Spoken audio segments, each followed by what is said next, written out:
الحمد لله رب العالمين والصلاة والسلام على سيد الأنبياء والمرسلين محمد وآله وأصحابه أجمعين ومن تبعهم بإحسان إلى يوم الدين. اما بعد.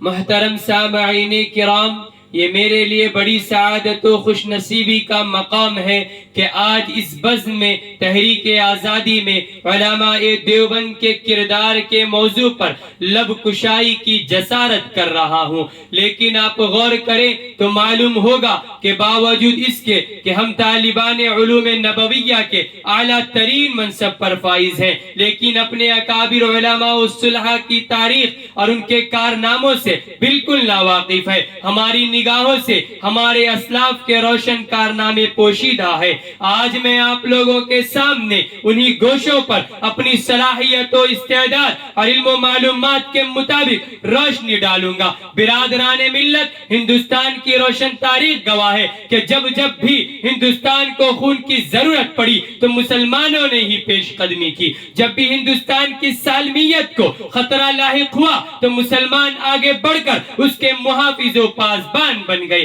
آپ حضرات کو معلوم ہے ہندوستان ایک طویل عرصہ تک انگریزی سامراج کے چنگل میں گرفتار رہا. مغلوں کی کمزوری اور ملک کی بدامنی و طوائف الملوکی کی بدولت ہندوستان کو طوق غلامی پہننا پڑا. ایسٹ انڈیا کمپنی نے زبردست سازش کر کے ہندوستان پر قبضہ کر لیا تھا اور یہاں کی آزاد و خود مختار حکومت و عوام کو اپنا محکوم و غلام بنا لیا تھا. میں اس طویل تاریخ کے چکر میں نہیں پڑوں گا. اگر آپ کو زیادہ شوق ہے تو خود ہی تاریخ کا مطالعہ کر لیجئے. مجھے عرض یہ کرنا ہے کہ انگریزوں کے خلاف صدائے جہاد بلند کرنے والے انگریزی سامراجی طاقت سے نبرد آزما ہونے والے مسلم حکمراں تھے. سب سے پہلے سید احمد شہید اور شاہ اسماعیل شہید رحمت اللہ علیہ نے پرچم جہاد بلند کیا. پھر جب پشاور کے بالا کوٹ کے علاقہ میں سکھوں سے جہاد کرتے ہوئے امیر المؤمنین سید احمد شہید اور ان کے رفقا شہید ہو گئے تو طویل عرصہ تک خاموشی کی چادر تنی رہی. 1857 عیسوی میں پلاسی کا معرکہ ہوا اور شیر بنگال نواب سراج الدولہ نے ایسٹ انڈیا کمپنی کے خلاف علم جہاد بلند کیا اور انگریزوں سے ٹکر لی، مگر اپنے سپہ سالار میر جعفر کی غداری کے باعث فتح شکست سے بدل گئی اور ہندوستان کا طویل حصہ انگریزوں کے قبضہ اقتدار میں چلا گیا. پھر اور بہار و بنگال پر انگریزوں کا کنٹرول ہو گیا تھا. پھر جنوبی ہندوستان میں ٹیپو سلطان کی گرج سنائی دی. اس مرد خدا نے انگریزوں کو ہندوستان کی پاک سرزمین سے باہر نکالنے کا عزم کر لیا تھا، مگر اس کے ساتھ بھی غداری کا معاملہ ہوا اور اس کے سپہ سالار میر قاسم نے غداری کر کے ہندوستان کو صدیوں کے لیے انگریزوں کی غلامی میں دینے کا راستہ ہموار کر دیا. ٹیپو سلطان شہید رحمت اللہ علیہ مادر وطن کی حفاظت کرتے ہوئے میدان جنگ میں شہید ہو گیا. ان کی شہادت پر انگریز افواج کے جنرل نے بڑے فخر سے کہا تھا اب ہندوستان ہمارا ہے. برادران اسلام، ٹیپو سلطان شہید رحمت اللہ علیہ کی شہادت نے ہندوستان کی آزادی پر سیاہی پھیر دی. پھر بھی آزادی کے متوالے پرچم حریت بلند کرتے رہے. نواب اودھ واجد علی شاہ کی گرفتاری کے بعد بیگم حضرت محل، احمد شاہ ابدالی اور جھانسی کی رانی نے انگریزوں کے سامنے سر جھکانے اور آزادی کا سودا کرنے کے بجائے دیش کی حریت و آزادی پر قربان ہونا گوارا کیا. تاریخ کے اوراق نے ان شخصیات کو یاد رکھا ہے. پے در پے کے ناکامیوں کے بعد اب ایک اور جماعت آتی ہے. مسجد و محراب کے باشی، تسبیح و امامہ رکھنے والوں کی جماعت آگے بڑھتی ہے اور پرچم حریت کو بلند کرتی اور شمع آزادی کا محافظ و نگہبان بن کر سامنے آتی ہے، جس کے نتیجے میں 1857 عیسوی کا انقلاب برپا ہوتا ہے. یہ علماء کی تحریک تھی. شاملی کے میدان میں معرکہ ہوتا ہے اور ہزاروں حفاظ اور ہزاروں علماء جذبہ جہاد سے سرشار اور جوش آزادی سے سرمست انگریزوں کے خلاف صف آرا ہو گئے. آخری مغل تاجدار بہادر شاہ ظفر کی بادشاہت پر متفق یہ جماعت دیش کو اپنے لہو کا خراج پیش کرنے کے لیے آگے بڑھی.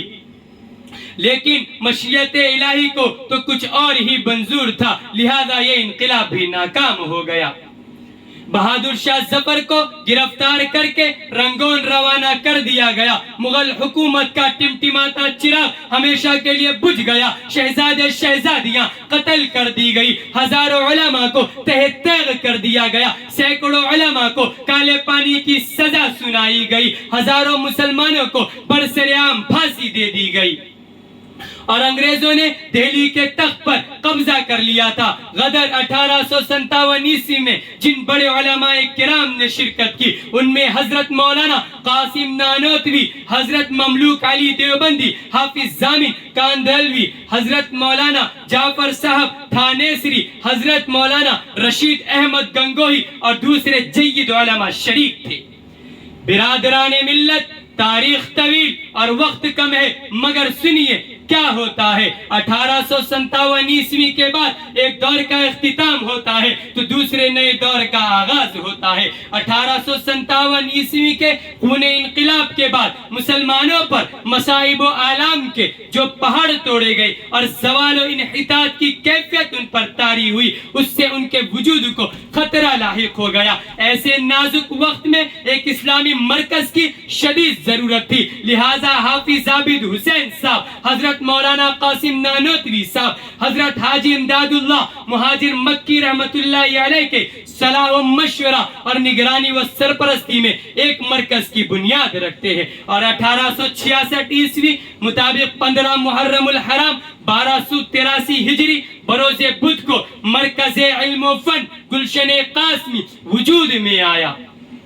اس کا مقصد ایک طرف ہندوستان میں شمع دین کو باقی رکھنا تھا تو دوسری طرف انگریزوں کے خلاف مجاہدین کو تیار کرنا تھا۔ قال اللہ اور قال الرسول کی صدائے بلند کرنے والوں کے ہاتھوں میں پرچم آزادی دے کر میدان کارزار میں بھیجنا تھا۔ جیسا کہ دنیا نے دیکھا کہ مسجد چھتہ میں انار کے درخت کے نیچے اپنے استاد ملا محمود احمد کے سامنے زانوے تلمذ طے کرنے والا دارالعلوم دیوبند کا سب سے پہلا طالب علم محمود الحسن نے پرچم جہاد کو بلند کیا اور انگریزوں کے خلاف تحریک چلائی۔ دنیا انہیں شیخ الہند کے نام سے یاد کرتی ہے۔ میں انہی چند باتوں پر اپنی تقاریر کو ختم کرنا چاہتا ہوں۔ وآخر دعوانا ان الحمد للہ رب العالمین۔